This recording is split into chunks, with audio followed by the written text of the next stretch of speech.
Salut tout le monde, petite vidéo sur le PEA. Aujourd'hui, on va faire un point sur le PEA avec des actions que je viens d'acheter aujourd'hui. Donc aujourd'hui, la valorisation totale du portefeuille est à 107 358,37. Donc là, je viens d'acheter BNP Paribas, donc du stock 600.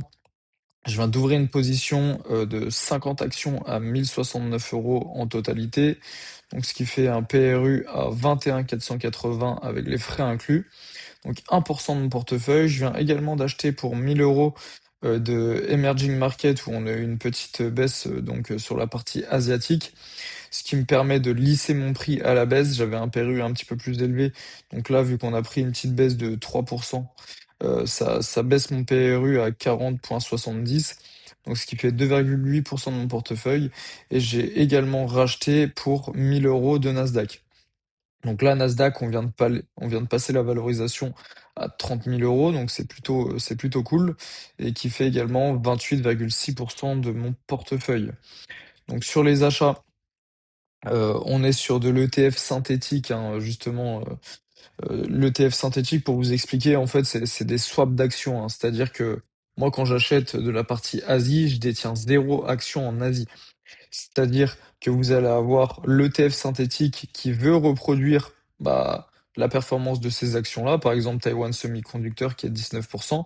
Mais en fait, on a un panier de substitution. Un panier de substitution, c'est quoi? En fait, c'est que l'ETF, donc l'émetteur de l'ETF Amundi, lui va acheter par exemple Airbus, il va acheter ASML, il va acheter la Deutsche Bank, que des actions européennes justement pour que ça soit éligible au PEA. Et il va swapper ses performances avec une autre banque dans un autre pays pour en fait répliquer les performances de cette partie-là. Par exemple, si Taiwan Semiconductor fait plus de 2% à hauteur de 19% du portefeuille, et bah peut-être que Airbus et SML à hauteur pareille de 19%, et bah ils vont être swappés pour avoir 1% de performance. Donc ça, c'est ce qu'on appelle du swap synthétique. En fait, il n'y a pas d'ETF. Là, on n'a pas des ETF physiques, c'est que de l'ETF synthétique, donc à réplication, pour que ça soit éligible au PEA et bénéficier de l'avantage fiscal. Donc là, sur le portefeuille, on a un portefeuille qui commence à être un petit peu moins, je dis vraiment un petit peu moins, sur la partie USA, malgré que ça reste ma stratégie, hein, de rester sur le momentum de ce qui se passe aux USA, car ça continue de performer très très bien.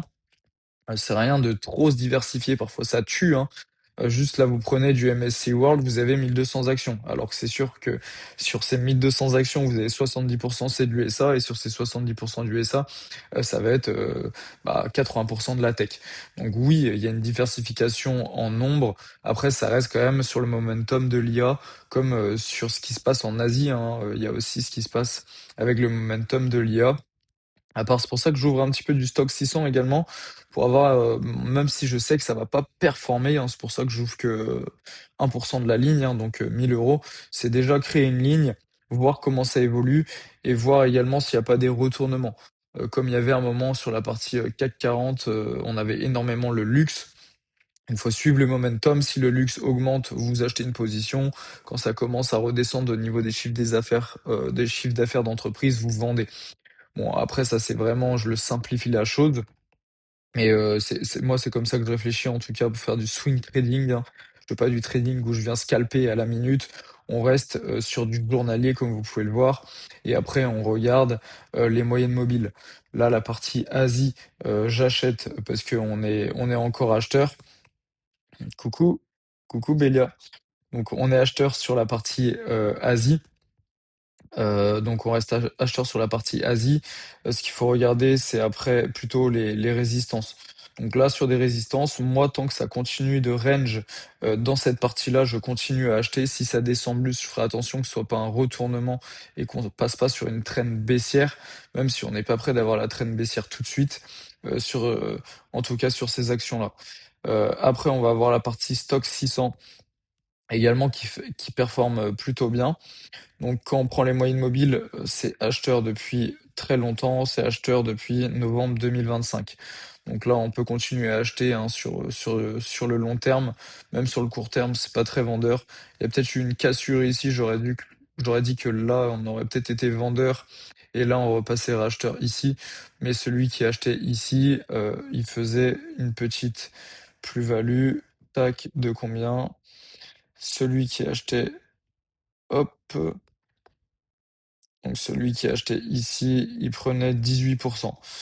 En donc de mars 2026, hein, avec, la guerre en Iran, il prenait 18%. Tous ceux qui auraient acheté en mars, vous avez pris, un paquet de pognon les gars, donc bien joué à ceux qui ont des coronesses et qui achètent même quand c'est baissier. Bon, faut vraiment pas bégayer quand il y a des baisses, c'est là où il y a les meilleures possibilités d'achat, de faire baisser ses PRU, de créer des positions. C'est vraiment dans les baisses. Donc pensez-y, continuez à acheter. Après, on va aller sur la carte thermique. Carte thermique, bon, aux States, c'est toujours la partie semi-conducteur. Ouais, partie technologie, hein, prend quand même assez cher. Donc il y a Micron qui prend cher, AMD qui prend cher, Intel qui se prend une belle claque également. On va aller voir sur le CAC 40 ce qui se passe. Il y a peut-être quelque chose à faire sur le luxe, hein. Kering également, la saucisse qui reprend 3%, L'Oréal pas mal, LVMH également reprend, Hermès qui reprend. Tout ce qui est partie luxe est franchement pas déconnant. Donc là, ceux qui veulent, je pense, ouvrir une position sur le CAC 40, ça peut être le bon moment. Alors, CAC 40, on va aller sur le CAC 40. Alors c'est acheteur à long terme. Donc là, c'était vendeur légèrement. Là, on est repassé acheteur. Euh, je pense qu'il y a quelque chose à jouer sur le CAC 40. Alors moi, je me positionne pas parce que je connais pas assez le marché. Je connais pas assez le marché français et je me renseigne pas assez. Euh, ouais, là, c'est en train. Là, on avait une petite résistance qui a été touchée et qui est redescendue. Euh, tac. Alors, je pense qu'il y a quelque chose à jouer pour ceux qui s'y connaissent sur le CAC 40. Alors, en tout cas, en analyse graphique, hein, parce que après, les fondamentaux, moi, je les connais pas assez. Ceux qui étudieront et qui voudront acheter, pensez à faire vos recherches là-dessus. Mais je pense qu'il y a des possibilités d'achat. Alors, vous n'allez pas aller chercher des gros pourcentages, mais vous pouvez gratter quelques pourcentages sur des mois. Si vous prenez 5-6% en 6 mois, bon, c'est pas déconnant, ça permet d'allouer son capital après à un autre endroit. Le gold, bon, qui se stabilise un petit peu. Le Brent, c'est pareil, on dézoome un peu. On n'est pas encore sur les plus bas, mais là, ça va commencer à ranger jusqu'à ce qu'on ait une baisse pour retourner sur ce qu'on avait l'année dernière, hein. Hop. Ouais, donc là, on continue de ranger au baril à 70, on va continuer là. Et après, sur les lows, donc vraiment sur les parties basses, on va peut-être ranger à 58 et là, on aurait une grosse différence. Mais bon, quand on est encore en état de guerre confirmé, ça va être compliqué d'aller range vraiment dans les plus bas. Là, on va range entre guillemets sur ce support-là. Donc voilà. Bon, on a fait le point sur les marchés. En tout cas, n'hésitez pas si vous avez des questions et attention au soleil, pensez à vous hydrater et surtout n'hésitez pas à vous abonner. Allez, bonne fin de journée à tous. Au revoir.